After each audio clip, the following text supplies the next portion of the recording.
ちょっと踏み込んだ質問なんですけど、はい、旦那さん、はい、イギリス人とおっしゃったじゃないですか、はい、なんかその出会いって、これ結構他の日本人からも聞くんだけど、そうですね。洗い物ああ、知ってます。もう何を言うのかわかります。はい。洗い物の時に泡々のまんま乾かしてそのまま使うっていうのが最初すっごいびっくりした。あれいいの？よく、うん、大変なこと聞いたら、うん、イギリス料理が体に合わないとか、イギリス料理が好きじゃないとか、ぶっちゃけ聞きたいです。イギリス料理ってまずいですか？皆さんこんにちは。ジェーンズのティータイムへようこそ。本日はですね、いつもと少し違う感じの動画を出すんですけれども、私の初めてのコラボ動画なんですね。そして、この方、迎えております。どうも。はい、インタビューなんですね。ありがとうございます。ちょっと簡単な自己紹介、はい。お願いしていいですか？はい。はい。オズさんちの台所っていう、一応料理チャンネルなんですけど、YouTuber の、みなこです。どうも、今日はお邪魔します。ありがとうございます。今、YouTube チャンネルはイギリスでやっていて、で、イギリスに引っ越してきてから今14年経ったところなんですけど、で、YouTube やり始めてからは4年ぐらい経ちました。はい。で、そうですね。で、息子が3人いまして、で、イギリス人の夫と、私日本人で、国際結婚をして、で、その前は日本に住んでたんですけど、14年前に引っ越してきて、今に至ります。はい。ありがとうございます。はい。ちょっと気になるんですけど、はい。なんかそもそもなぜイギリスに来られたのかっていうのが。はい。そもそもですね、まあもともともちろん旦那がイギリス人だから、どっちに住む選択肢もあったわけなんですが、日本に住んでいて、2011年に災害がありましたよね。はい、で、その時に、それをきっかけに子供たちがやっぱり日本に住んでると、日本語だけになっちゃうんですよね。で、うちの旦那さんが子供に英語で話しかけても、日本語で帰ってくるっていう状態だったの。で、一番下の子はまあ赤ちゃんだったから、どっちも、日本語で幼児言葉を喋るみたいな感じだったんだけど、だからずっとこっちに住みたいなっていうのはあったんですよね。で、それがすごく大きくて、でもやっぱり何かのきっかけがないといけないから、それで、その地震災害が起こって、で、ちょっと原発の問題があったんですね、その時。空気中にそういう成分が含まれてるから、みんな逃げた方がいいよみたいな感じになって、で、うちの場合、選択肢があるから、それだったら、この際行ってしまおうということで、お家も売って、で、イギリスに移住するっていうのを決めて、で、家族で全員で引っ越してきたんですね。はい。やっぱりそのバイリンガル教育っていうのが結構難しいと言われてるんですけど、難しい。そうですね。ねえ。子供の時なんか英語を勉強されたりとか、なんかそういうのあったんですか？普通にもうなんか一般の人たちがやるぐらいにやっていただけで、その特にすごい集中してやったことはなくって、で、英語はすごい好きだったんです。で、そう。だから普通に日本では中学になると義務教育で英語をやりますよね。で、中学とみんなやっていくんだけど、その程度で、特にすごいいっぱい勉強したっていうことはないんです。ちょっと踏み込んだ質問なんですけど、はい、怖がらないでください。なんか旦那さん、はい、イギリス人とおっしゃったじゃないですか。はい、なんかその出会いって、なんか、はい、簡単でいいので、よく聞かれる、やっぱりなんか国際結婚してると。最初は共通の友達がいて、私たちは知らなかったんだけど、で、その共通の友達がちょっと音楽好きな子で、私たち2人とも音楽がすごい好きでね。で、その共通の友達がなんか合わせてくれた。で、一緒に遊びに行って、で、なんか日本人の中では割と知らない、普通の一般の人が知らないような音楽とかが好きだったから、音楽の話で盛り上がって、あ、なんだそんなの知ってんのみたいな感じで、すごく話が盛り上がって仲良くなったっていうのが最初です。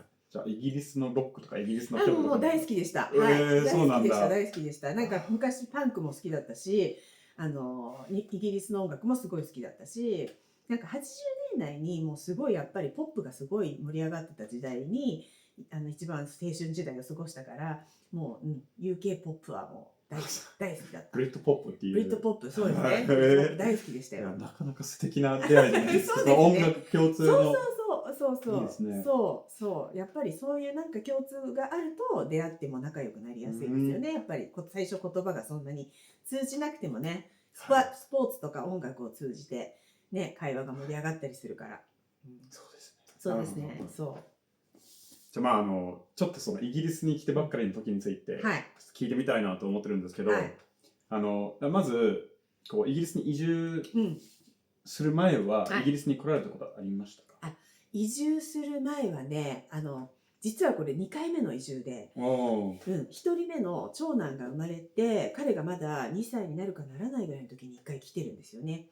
デボンに行ったで、実家に暮らしていたんだけど、それがまず2回目なんだけど、で、子供とかが全くいない普通に付き合っている時に1回ロンドンに来ました。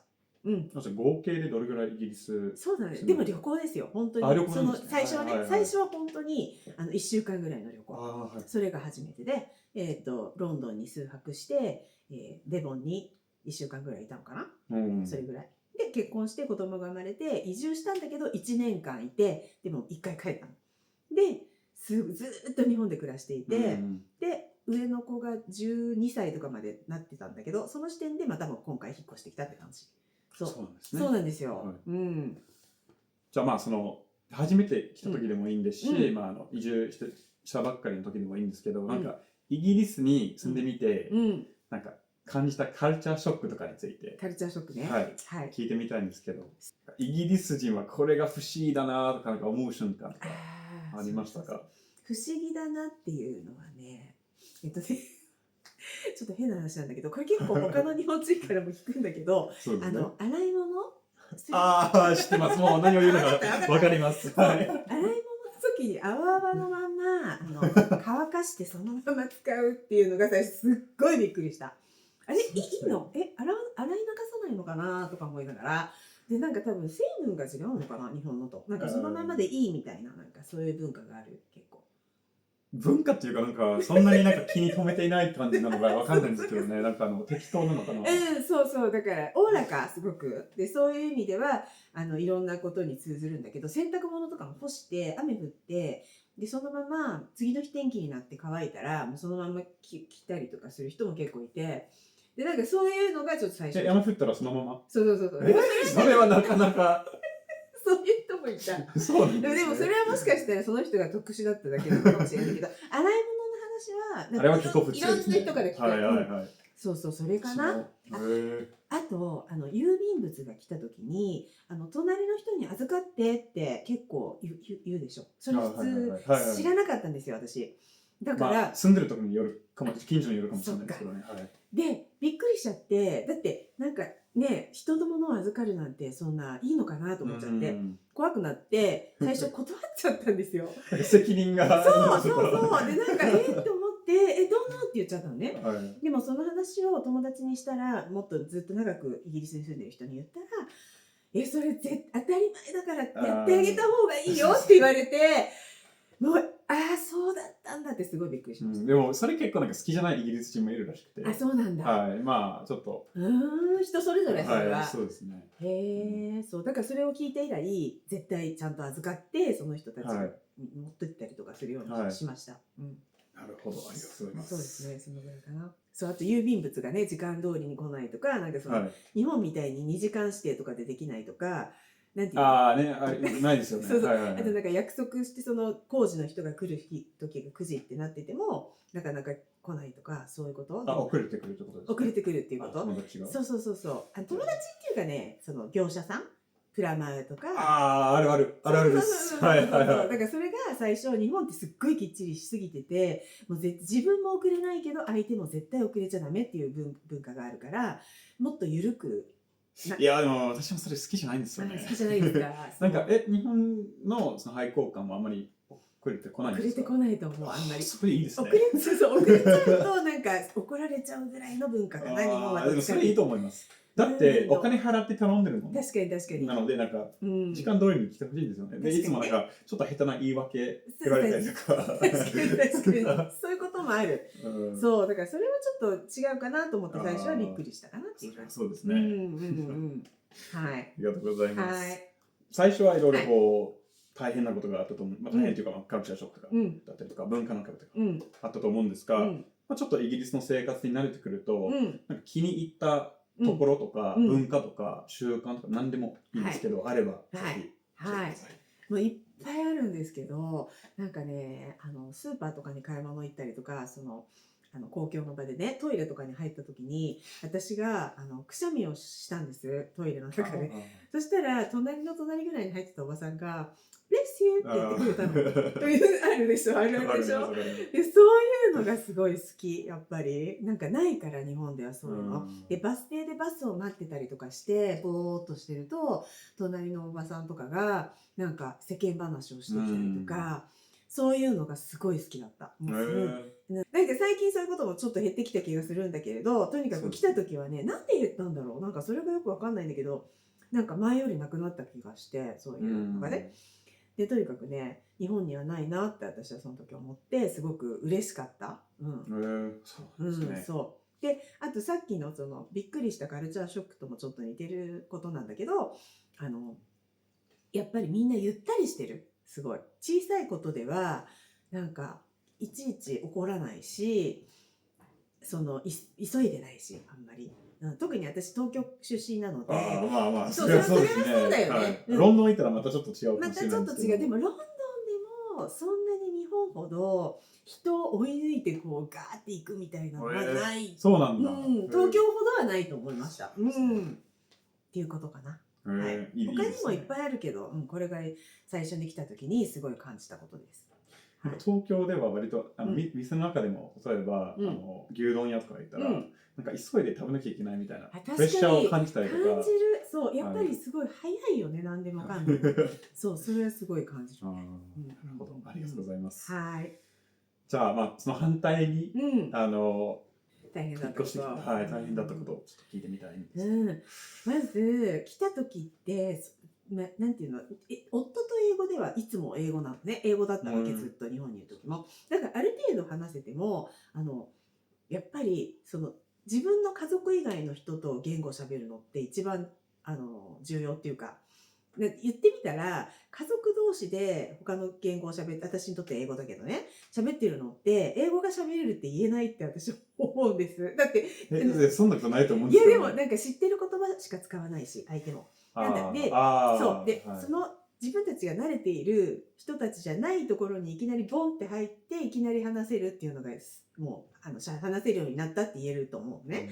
で当時の私はそういうのに慣れてないもんだからいきなり子供を通じて学校のお母さんとかと話す時にすごい緊張しちゃって、そういうのがすごい大変で、ちっちゃいからプレイデートって言って子供同士を遊ばせたりする、そういう時もまだちっちゃいから一緒にこうやってお家にお邪魔してお茶を飲みながら子供たちを遊ばせるみたいな機会がすごくたくさんあった。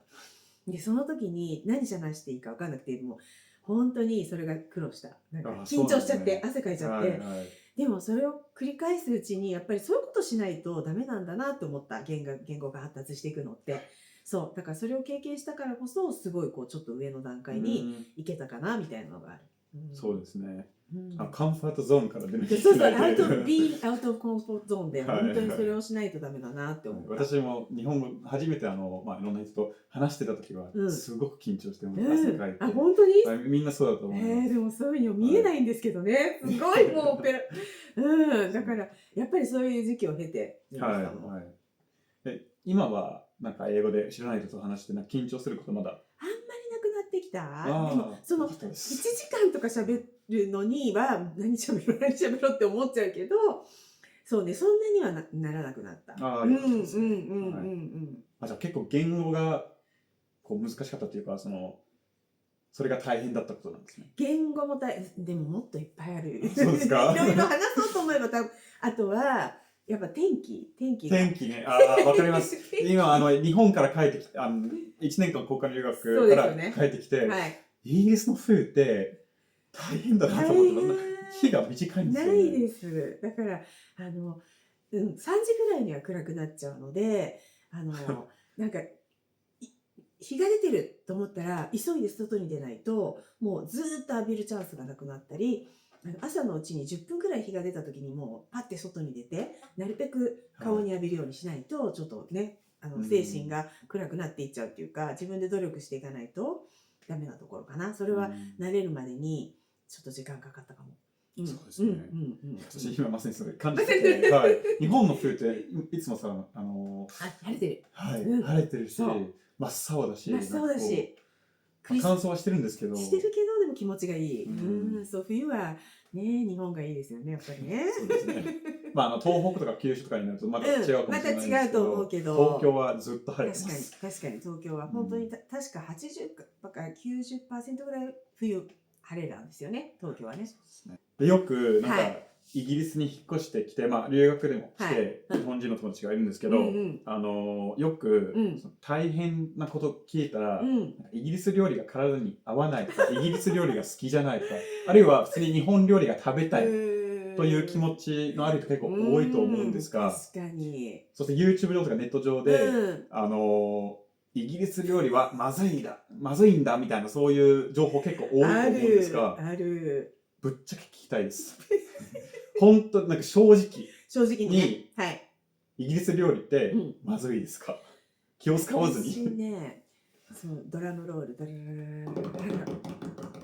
イギリス料理美味しいです。ああ、なるほど。私はね、っていうかね、いろんな捉え方があると思うんですけど、ロースト料理、トードインザホール、コテージパイ、あとさまざまなパイ料理、もうお菓子とかも含めてめちゃくちゃ美味しいものいっぱいあるんですよ実は。で私冗談で自分のチャンネルでちょっとそういうちょっと茶化してイギリス料理はまずいんだとかっていう動画とかも出しちゃってるんですけど、実はそれ内容を見たら分かってくれると思うんですね。こういうことも言ってるんですが、美味しいんですよ実は。美味しいものめちゃくちゃある。でスーパーに行ってもなんか私マーマイトとかも好きだし、珍しいですね。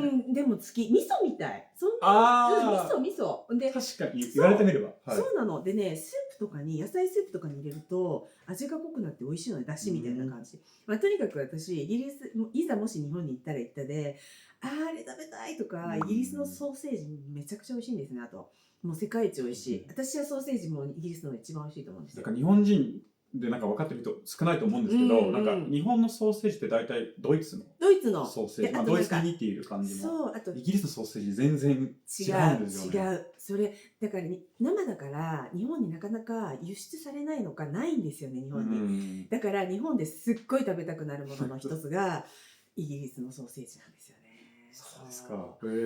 ただそのイギリス料理がまずいって言ってるのは何のことを指してるのかっていうのがちょっと、あとすごく悪いところで食べちゃったのかっていう結構差はあると思う、お店によって。そうですね。そうなんかなんでしょう、トーリストトラップみたいな結構多いんじゃないですか、あるかも。ロンドンとか行ってすごく高くて、あんまり冷凍のが出てきたとか、例えばチップスとかもそんな手作りじゃなかったとか、そういうのに当たっちゃったのかもしれないなって。でも全体的な自分で、例えば私はほとんど自分で作るんですけど、作ったもの絶対もう美味しい自信があるというか、イギリス料理自体はすごく美味しいっていうことです。だからだから皆さんもあれですよね、家で作ってみるといいと思うんですよね。そうですね。レシピって今いくらでもねあるのでね。料理チャンネルを運営してるっていうぐらいなんで、多分私より全然イギリス料理については詳しいと思うんですがそうかもしれないですね。もう本当にいろんなのを調べてねやるのが趣味なので、それでチャンネルをやっております。はい。じゃなんか特に好きなイギリス料理があれば、そうさっき言っちゃったんだけど、ロースト料理です。ああ、なるほど。ローストビーフとか、ローストビーフ、ローストチキン、ローストラムとかも含めて、イギリスではみんな家族が集まるとサンデーローストって言ってね、みんなで集まって食べるんだけど、やっぱりそれが一番好きですね。なんか一言にお肉を焼くだけって思うかもしれないんだけど、そのサイドについてるお野菜たちがすごく美味しいのがたくさんあってね、パースニップと焼いたやつとか、人参とスエードのマッシュとか、そのサイドがすごく、あと紫キャベツのワインで煮たやつとかね、そういうのがいいんですよ。結構それ好きじゃない人も多いんですけど、本当に大好きです。だから大好き。いや、日本人好きな人多いと思うけど、なんか漬物っぽい感じ。そう漬物っぽいし、あとロースト料理自体が日本の鍋を囲むみたいな感覚じゃないですか。野菜がいっぱい入ってて、もちろん料理自体は全然違うんだけどね、たくさんの野菜が取れてみんな家族が集まると食べる料理みたいな、そういう感覚が鍋っぽいのかなって思ったりして、そうなのでロースト料理が一番好きです。あ、よかった。ちなみになんですけど、ロースト料理の中で、うんローストビーフとかローストチキンとか、ローストラムとかいろいろあると思うんですが、はい一番好きな肉はなんだ何ろでしょうか？チキンかも。ああ、そうなんだ。意外何ですか？私だったらラムですね。ラムちょっと珍しいかもしれないですね。でもラムはこの国のラムは本当に美味しいです。日本にあんまりないんですよね。ない。北海道行ったらちょっと。行ったらある、ジンギスカンとかあるけど、スーパーに行ったらない。で、私それもびっくりしました。スーパーに行ったらこっちってラムが絶対に売ってるんですよね。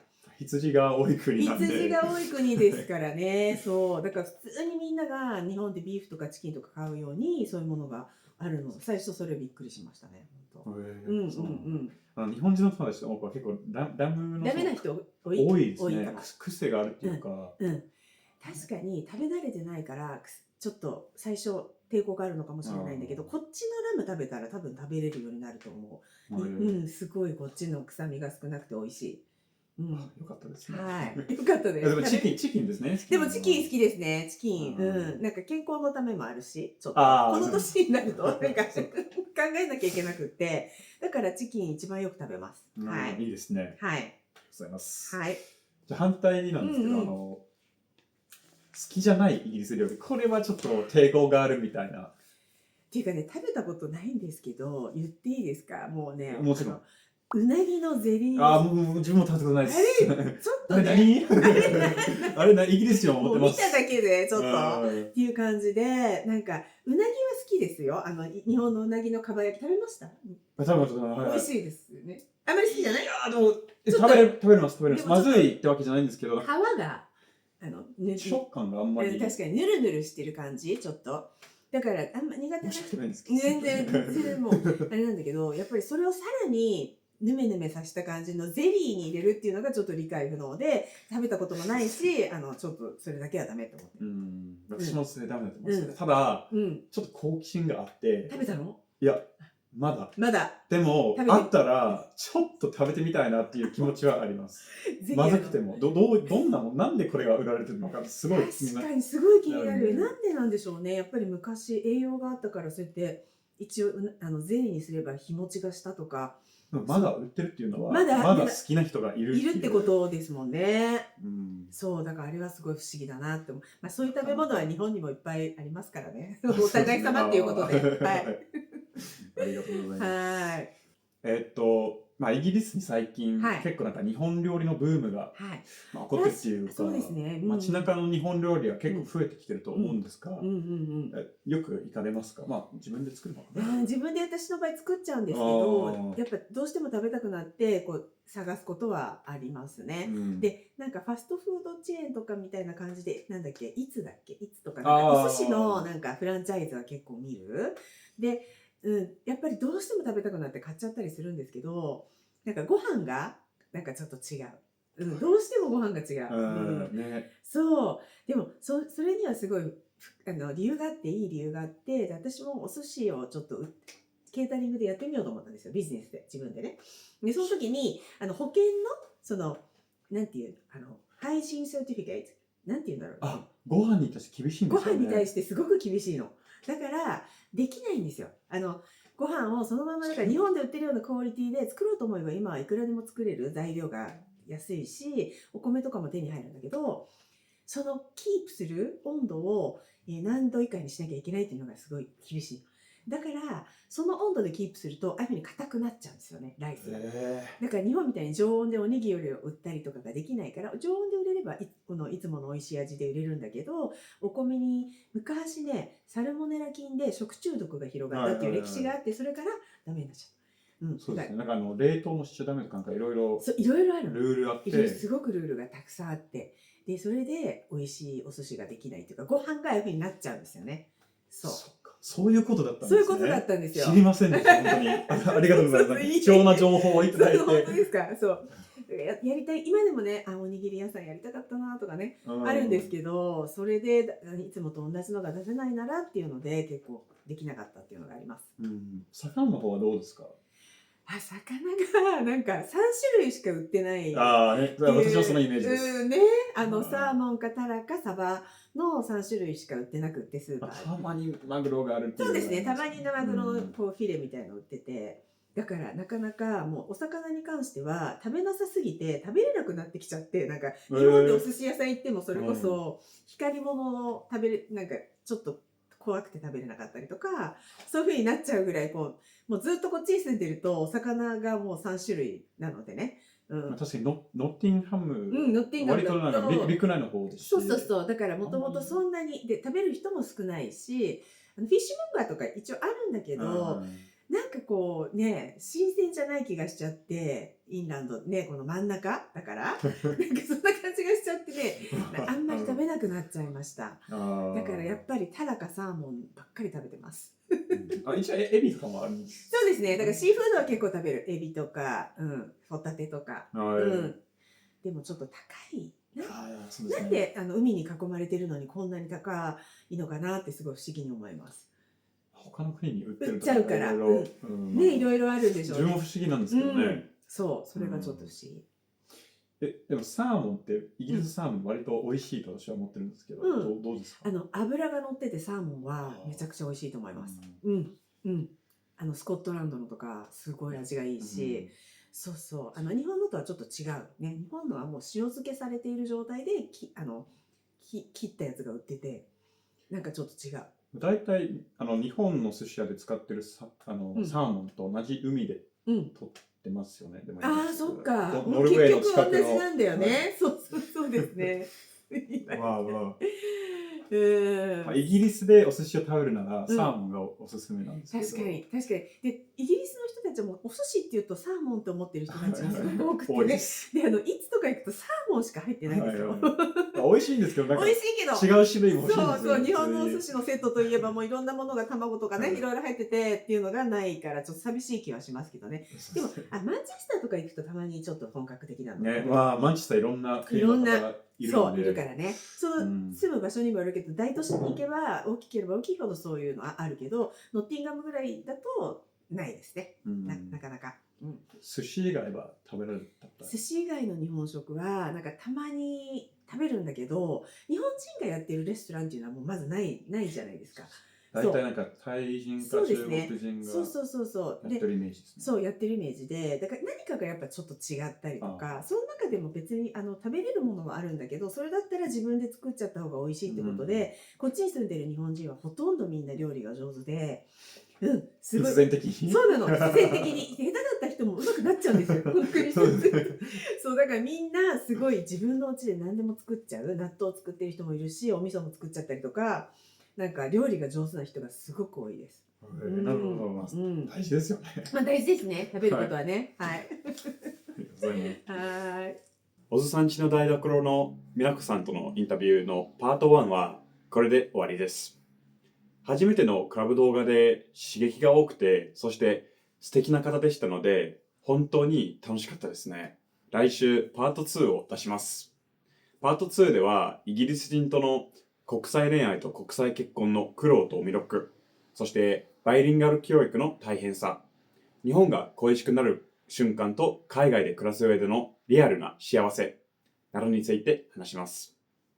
気になったらぜひ来週また見に来てください。もうその動画を出しているなら説明欄にリンクを貼っておきます。あと、ぜひぜひみなこさんのチャンネル、おずさんちの台所もチェックしてみてください。料理や、あと、最近イギリスの社会問題とかについても発信しています。チャンネルへのリンクを説明欄に貼っておきます。では、面白かったらチャンネル登録よろしくお願いします。それではまた来週お会いしましょう。バイバーイ。